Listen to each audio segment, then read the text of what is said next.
Welcome to the February edition of North St. Paul Notes. I'm your host, Paul Anderson. Coming up in the next half hour, we're going to talk with members of our police department about a number of topics, including the role of the school resource and community service officers. Stay tuned. North St. Paul Notes is straight ahead.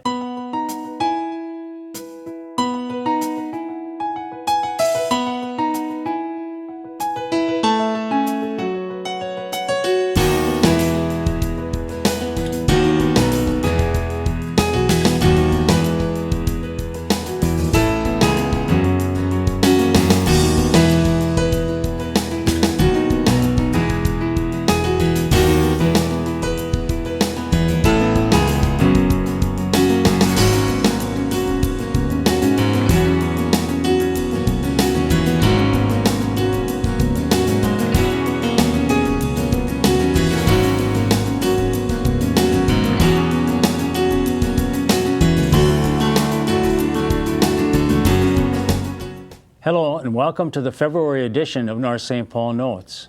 We hope this show will keep you up to date on the news and events that are of interest to the residents of North St. Paul. I'm joined in the studio today by two members of the North St. Paul Police Department, School Resource Officer Amber K. DeCory and Community Service Officer Dominic Jara. Welcome to both of you. Amber K., you have been on twice before, so you're kind of the veteran in this group.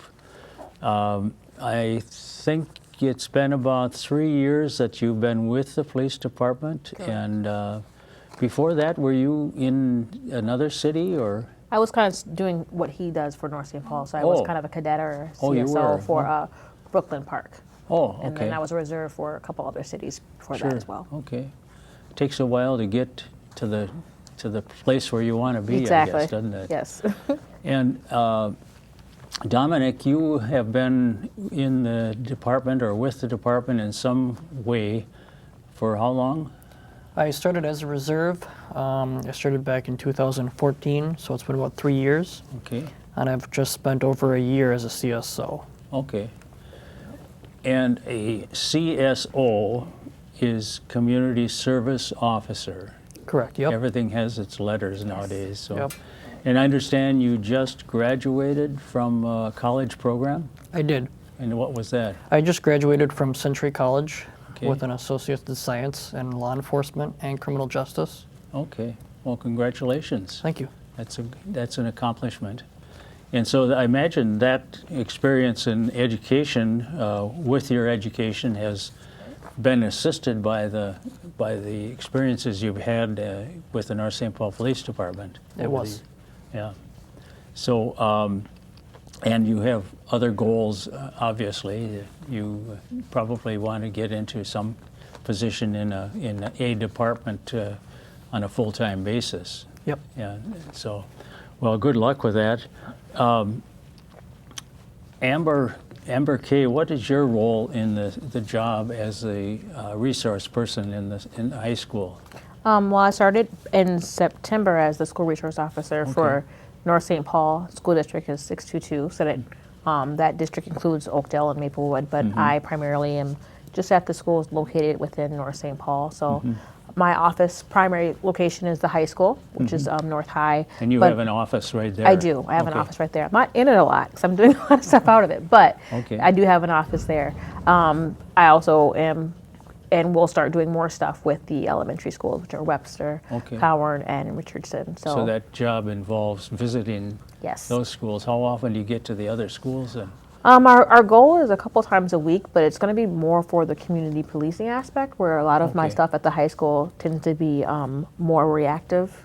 So we're trying to push being more proactive and doing some of the reading and some of the curriculum stuff with the schools as well. So. Okay. What can you mention any other responsibilities you have in this position and in the school? Primarily, I'm working with the admin staff and some of the behavioral teams with when we have situations at school. Our goal is really to kind of bridge that gap between going, having the police called in for certain situations that maybe we aren't needed. I am an advisor for some of the kids and mentor a lot of the kids. We recently just, I'm an advisor on one of the girls' we have a stomp group, North High Stompers, and they stomp and they dance, and they hopefully are going to start doing that at the basketball games and the football games and stuff like that. So it's kind of something that I'm passionate about, and we've got about 8 girls right now who are doing it with us, and hopefully we'll get more to join as well. So a lot of community policing, and I still have caseworks and a lot of cases that I have to file, unfortunately, but Sure. the majority of it is, working with the schools and working with the behavioral teams and Sure. the social workers. So you do get involved in a bit of paperwork in this job. Yes. Probably more than you need Yes. sometimes. I think most police would say it's a lot more paperwork than people think that Yeah, it is, but yeah. yeah, I enjoy it, so it's been a good suppose- experience. I suppose that's part of the responsibility, so you can't get away from it. What about the reserve officers now? Dominic, you are working as a reserve officer, but you're in a position that has a little more responsibility than that. But what kinds of things are you doing in your position? As a CSO, I'm primarily tasked with animal control Okay. and then assisting the officers with other miscellaneous duties. We deal with parking complaints, medical and fire calls, Okay. and then we assist officers as needed on their calls if Sure. they call us. Okay. So it's kind of an extra hand when they call on you. Yep. Much Okay. needed. And your part is your job right now is a part-time position, is that right? That's correct. Yep. And you share it with another person. I do. My partner, Okay. And what's his name? Dustin Thompson. Dustin. Okay. And so each of you plays part of that role, or half of the time. Is that correct? Mm-hmm. Okay. And he's been with the department how long? Just over a year as well as Oh. a CSO. Okay. He's also a reserve. He is, okay, Yep. sure. As far as animal control is concerned, what does that involve? I know that you get calls, and sometimes it's because of an animal that's creating some problems, but what kinds of things do you do with the animals? We check with people to see if their animals are registered and licensed with the city, Okay, which is it's a yearly license that has to be renewed every year. and that, I understand, is coming up? It is. Okay. With the turn of the year now, it's a good time to get in to renew animal licenses if they have them, or if they don't have them, to come get them. What do they cost? The cost, I honestly can't tell you. Okay, The- it's not a great amount, I don't think. No. The community development desk is where that can be done at City Hall, and they can take through all the paperwork and all that stuff. Mm-hmm. And then with that, we respond to animal calls for loose cats or dogs. Mm-hmm. We try to catch them if we can. Barking dogs. We get a lot of barking dog complaints, Oh, sure, especially late at night yeah, when people are trying to sleep. I suppose. I believe that the licensure is, and I may be wrong, but I believe it's $25. to 25, license for the okay. year, yeah. Okay, and that's a yearly fee, okay. And I suspect there are a lot of people that kind of overlook that. Most of them don't know about it, Okay, and so when I ask them if their pets are registered, they're like, I didn't know I had to. oh, I see, okay. So, Well, some of that may be legitimate, I suppose. some of it. So as far as your job, Amber Kay, what do you find enjoyable? You must have some things that are Tons of stuff. yeah. I mean, as we know, I'm a talker, so Yeah, right. So, I mean, I'm in a position right now where a lot of what I do is talking with juveniles, which I love to do. My background was working with juveniles prior to coming to this position. So, to be able to go back working with juveniles and doing a lot of the community projects that we have, and I love it. So, during the school year, obviously, I'm doing a lot of the school stuff, but I also work with other officers as far as developing programs that we do during the summer or during the spring.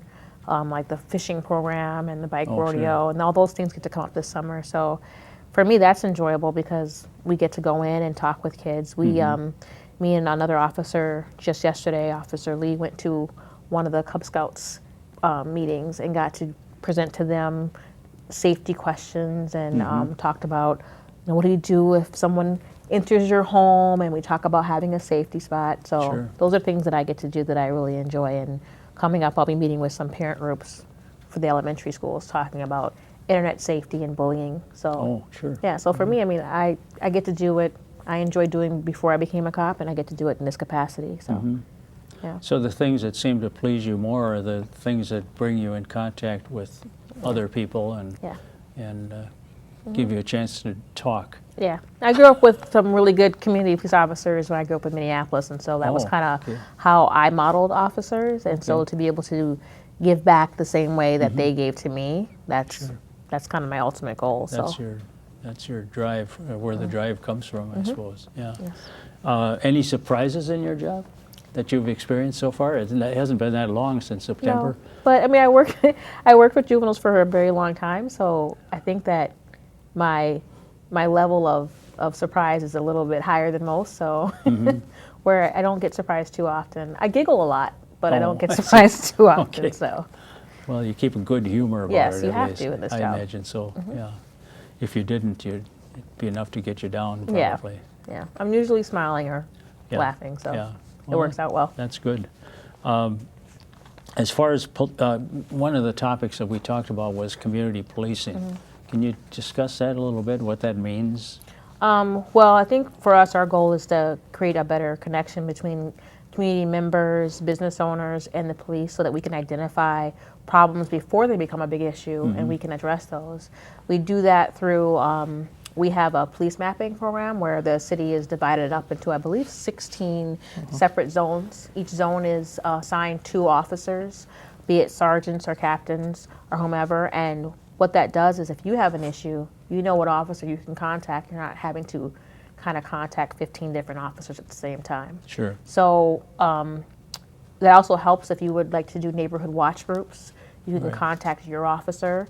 They can help you set that up, and they also can come to your meetings as well. So it kind of gives you that direct contact. And if you're curious about what area you're in, I believe it's listed on the website for North St. Paul and Okay. our Facebook as well. So that's a good place. The police department has their Facebook and Twitter, and it's a good place to kind of get connected with when we have events and when we have meetings. And those are usually, I want to say it's just Twitter and a Facebook, and then obviously with the North St. Paul website as well, so you can get connected with us. Right. Okay. So there are many different aspects to the job you have now. As a school resource person, do you still have that assignment as far as the community policing is concerned? Yep. Okay. I still have those assignments. We go to those meetings, and I want to say we have another program coming up, and I believe it's the Citizens, and I may be saying the word wrong. Citizens Academy. Academy. Oh, yes. That's coming up too. So check it out on the website to see if it's something people want to come to and be Sure. and join. So people can, this is a Citizens Academy is something that we had last year, yes, I think. very successful and just positive reactions Good from participation, I understand, too. it. So And that's, and people, if they are interested, can contact the City Hall and Yes. find out more details about it. I Find out- believe it's coming up in the next month. I believe. I think so. I heard that, too. Yeah. Yeah. So So as an officer, you do get involved with part of that program, I imagine, Mm-hmm. because part of it is getting acquainted with the police department. And yes. I know they tour the City Hall and the police department as part of that program. So it sounds like a good idea for people who are really interested in finding out what's going on in the city Exactly. and also learn who the people are that are involved, too. Yeah. It's a good recommendation for someone who is new to North St. Paul, Sure. maybe not familiar with the officers or even the city itself or what we do there. So it's always an opportunity to come out and get to ask those questions and speak with those officers. Right. So I recommend it. Yeah. Any other programs that you can think of? You mentioned something about the program where the officers are assigned to different parts of the city. They can contact, who can they contact to find that out? If they If pull they up the want to map, find out who their Yeah. officer is. I believe it's on the city website, but it's also on the Facebook account as well. But if you pull it up to the city website, it'll show a map of the city. You can kind of figure out where you live at, and then it'll correspond with the officer assigned. And I believe their actual emails on there. So all you have to do is just email the officer, let them know that you're in that zone, and they'll contact you. So Okay. Now, regarding the Neighborhood Watch program, every year they have that 1 day set aside, but that doesn't mean that that's the only time the Neighborhood Watch is active. No. Can you talk about that a little bit more, either one of you?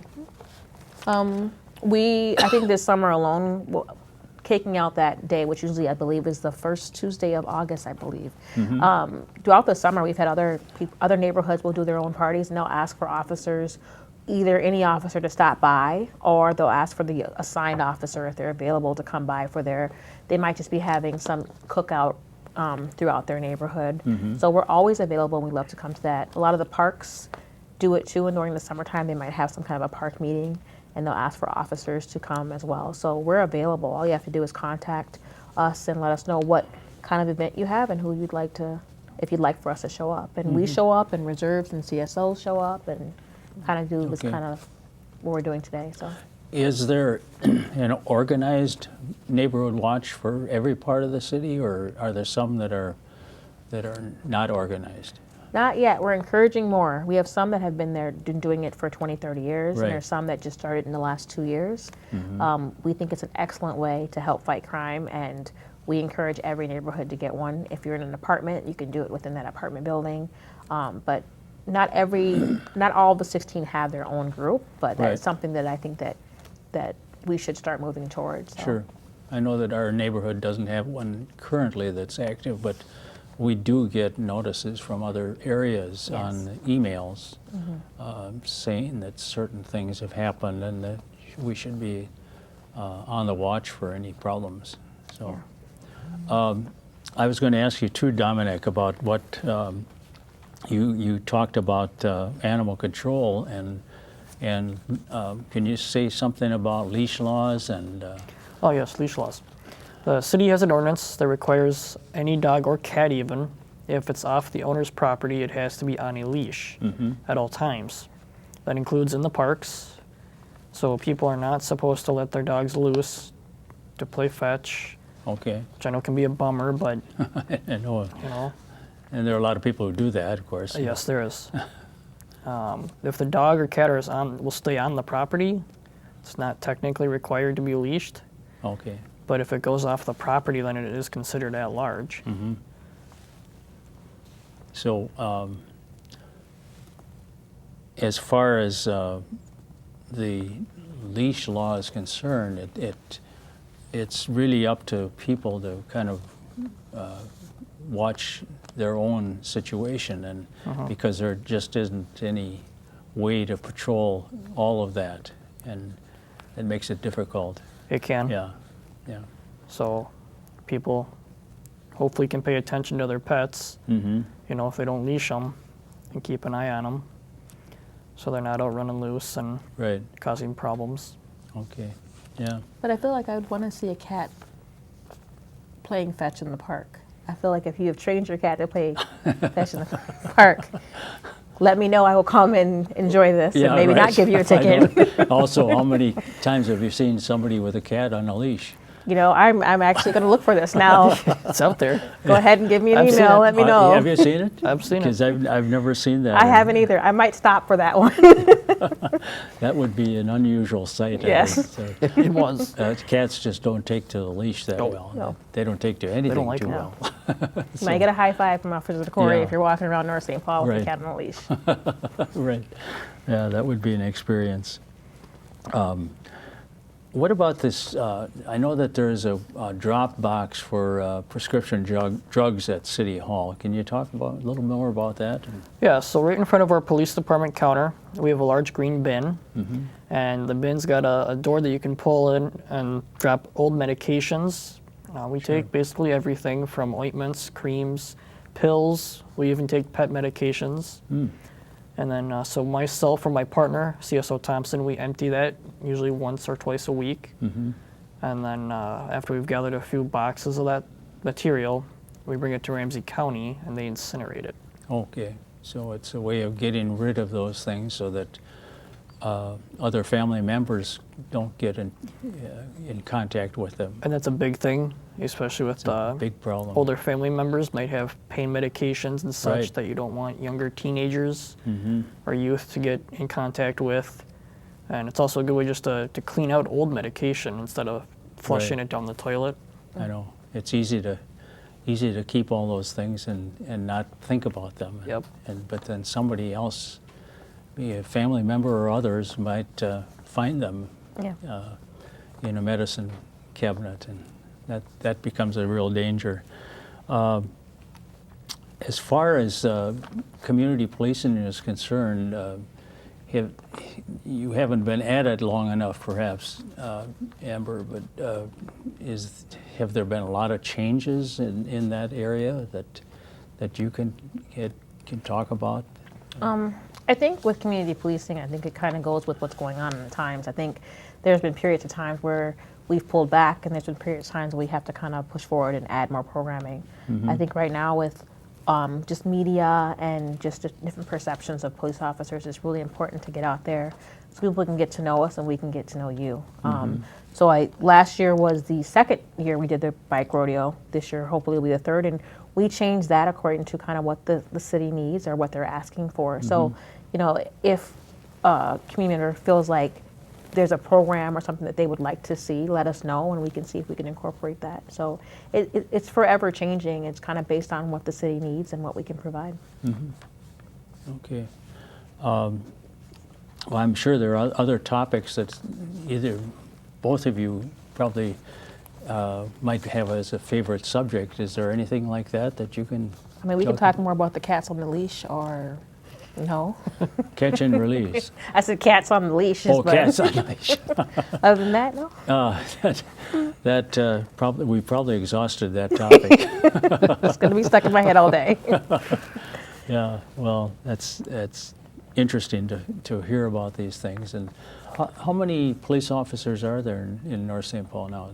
I'm going to get this number wrong because I'm Okay. always wrong. I always want to say, I think we're about 21 staffed, and that's including our admin staff, Oh, sure. chief and sergeants, and different patrols. And Right. we'd have our investigator, and then we have myself.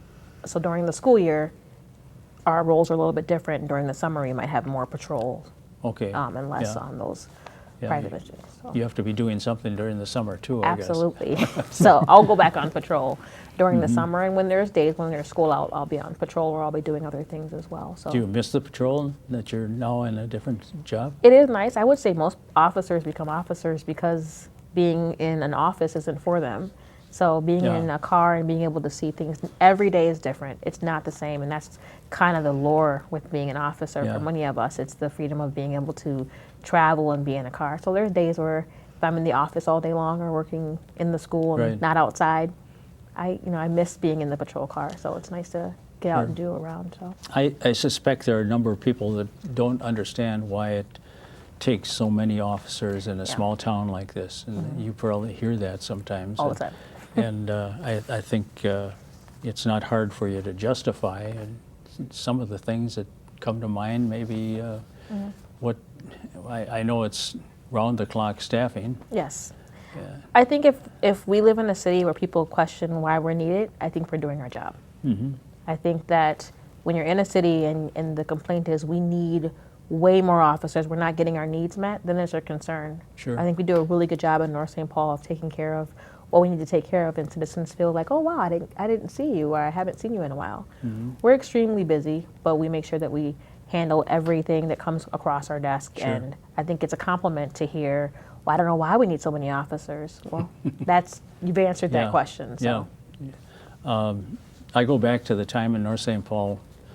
I remember the 40s and 50s, and things were much different in those days from when they got their police calls from the telephone operator in the building right near the main intersection, and there was the calls would come into the telephone operator, and they would light up a light that was on the corner by the bank, by the old bank where K&J Catering is now. And that light would go on, and then the officers, who were oftentimes sitting right at that corner, would see the light, and then they'd call the telephone operator because there was a call box right there at that corner, and that's how they would find out where they were needed. Yeah. So that's when there were maybe 2 or 3 officers at the most, maybe only 2, Okay. and they would be there would be a time between probably 3 in the morning and 6 or 5 in the morning, and there wouldn't be anyone on duty. So things have changed a lot. Yeah, we were always on duty. Yeah, So, yes. right. But that's when population was maybe 2,000 people too. That's about the size of the high school actually right now. Yeah, right. We're about That's- 2,000 for the high school That's right. population. Yeah. So. Yeah. Well, we've covered a lot of territory, and I'm sure that there are other things that we could think of later that we haven't considered yet. But I appreciate the two of you being on with me, and so we are about out of time. So Thanks for having thank you us. for Thank you. being here.